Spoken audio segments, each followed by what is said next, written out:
Hello, BookTube. I've got a very small mail haul today on this gray, overcast day. It's freakishly warm, but there's not a hint of sunlight. It's just one package and one periodical, but that's not a cause for disappointment.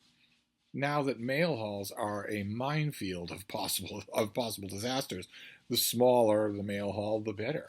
So let's see if we can tiptoe through this mail haul safely. So the periodical doesn't get any better than the periodical. It's only one, but still, it's the TLS, the London Times Literary Supplement, the greatest literary journal in the English-speaking world. And I noticed in this issue that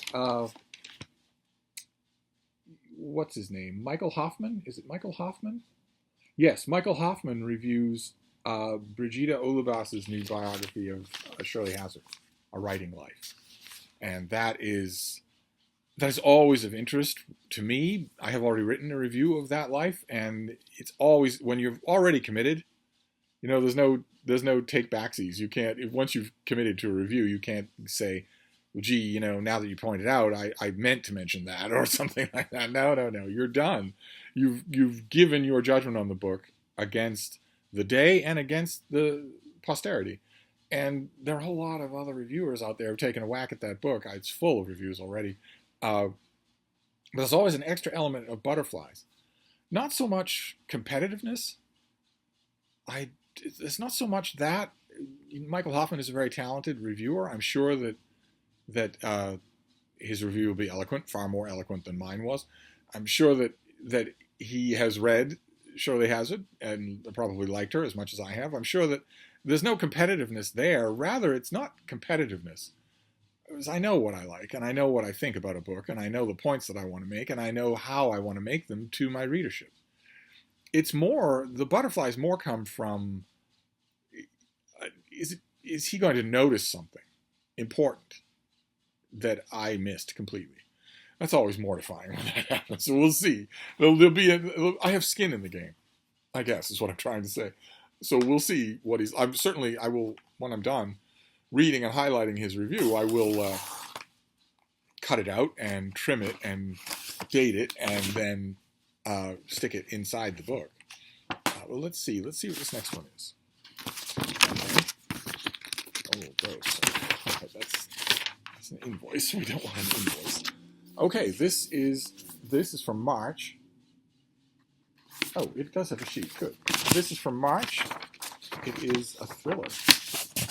It is by Renz Di Stefano, and it's called How I'll Kill You.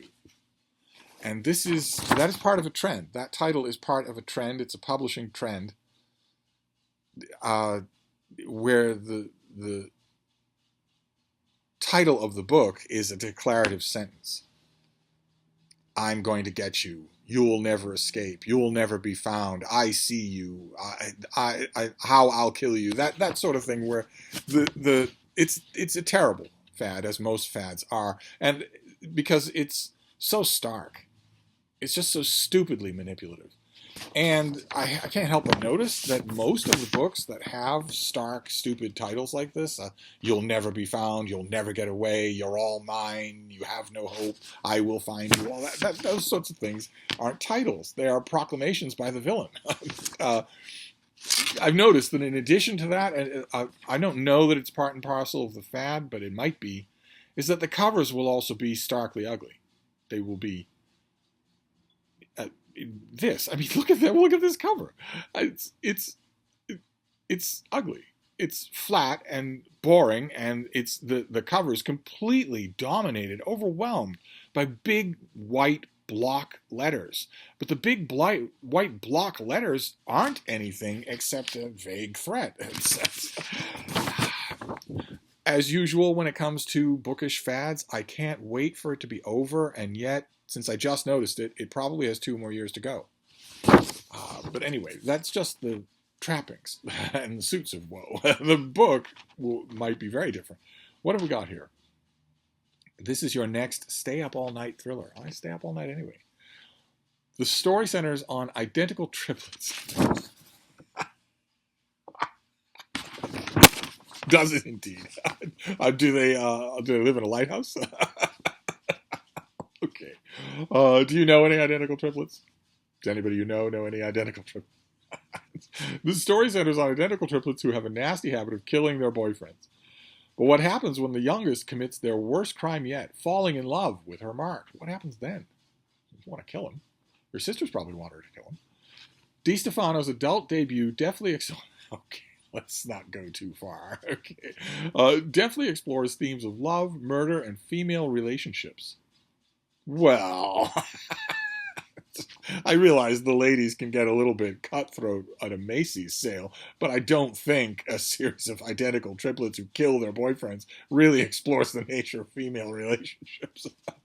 Those who enjoyed the Apple TV show Bad Sisters will devour this deliciously wicked and addicting page-turner, as no doubt the author did. How I'll Kill You blurs the line between romance and suspense.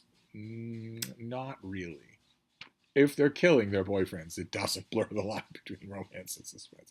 It's not only that this is an unput-downable thriller, but also a coming-of-age novel and a love story. From Chapter 1, readers will be sucked into the voice and worldview of a charming psychopath narrator and root for her happy ending. Perfect for fans of Ellie Cosimano, Taylor Jenkins Reid, and Samantha Downing. Why, are those three known psychopaths? The psychopath can't have a happy ending. A psychopath isn't somebody who kills somebody. A psychopath is something different than that. Psychopaths do kill people, but that isn't the definition of a psychopath. They can't have a happy ending. No matter what you think you know from Dexter, they can't have a happy ending. In this book, Sissy has an interesting family. Always the careful one, always the cautious one, she has handled the cleanup while her serial killer sisters have carved a path of carnage across the United States. Now, as they arrive in the Arizona heat, Sissy must step up and embrace the family pastime of making a man fall in love and then murdering him. Her first target, a young widower named Edison, and their mutual attraction is instant. While their relationship progresses, and most couples would be thinking about picking out china patterns and moving in together, Sissy's family is reminding her to think about picking out burial sites and moving on. Okay, well, usually with a book like this sounds like a lot of fun. I'm sure that it would be a lot of fun.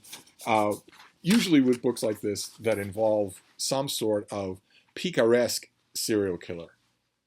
So high concept, elevator pitch Hollywood serial killer. So identical triplets that are killing their boyfriends, that sort of thing.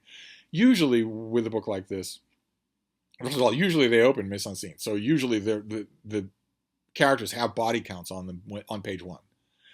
And usually the thing that takes me out of the story is not the energy of the author, it's their lack of research. Because ordinarily when I read a book like this, right away on page 5, 10, 15 at the most, I'm seeing the sisters do things that would long since have had them apprehended.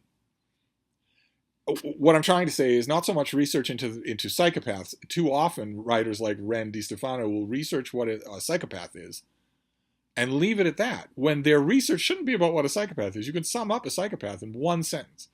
The research, and there should be a lot of it, should be on forensic crime detection. It should be on how people track serial killers. It's unbelievably sophisticated. It takes an enormous amount of effort to go on a killing spree in this country. Usually it does. Usually the admittedly slumberous machinery of law enforcement will twig to you after victim number 2, and then it will be almost impossible for you to get to victim number 4. Almost impossible. Unless you are operating in one of the gray areas of American society where no one is even thinking to look. And there are people like that. Their stories are horrifying, where they can get to 40 or 50 dead people. But high-profile stuff like this, elevator pitch stuff like this, I'm wondering, how long will I get in this book about what's her name? Sissy. How long will I get in this book about Sissy's sisters before I'm realizing, okay, well, if you've done that for 3 different states, you'd have been caught by now. But How I'll Kill You that's our book. And that's our mail haul. That was easy. that was very simple. I avoided the author biography. I think that will be a standard thing that I do now. And all I know about the author is that this is her adult fiction debut. And as I've said on this channel many times, what have I not said many times? I'm almost always disappointed by young adult authors who try to make their adult debut, because they honestly seem to me to think that it's just a question of F-bombs. and maybe a little sex. And it's not. It's not at all. You are actually, you might not think it. In fact, you certainly don't. You don't have any negative motivations, but you don't realize how badly you're insulting the YA authors, the YA readers who made your career, if that's what you think the difference is. YA fiction is different in kind, not just in F-bombs. And ordinarily, I am disappointed by that. When a formerly YA writer tries so-called adult novels, that usually doesn't work. It usually doesn't work at all. We'll see if How I'll Kill You will be any different. I will hope so. But I won't be reading it until late February. Probably the nudge that I will need to read it is that I'll get the finished copy. But anyway, that's it. One book and one periodical and no cancellation. That is awesome. That is wonderful. So I'll wrap this up for now, and I'll be back. Thank you, BookTube.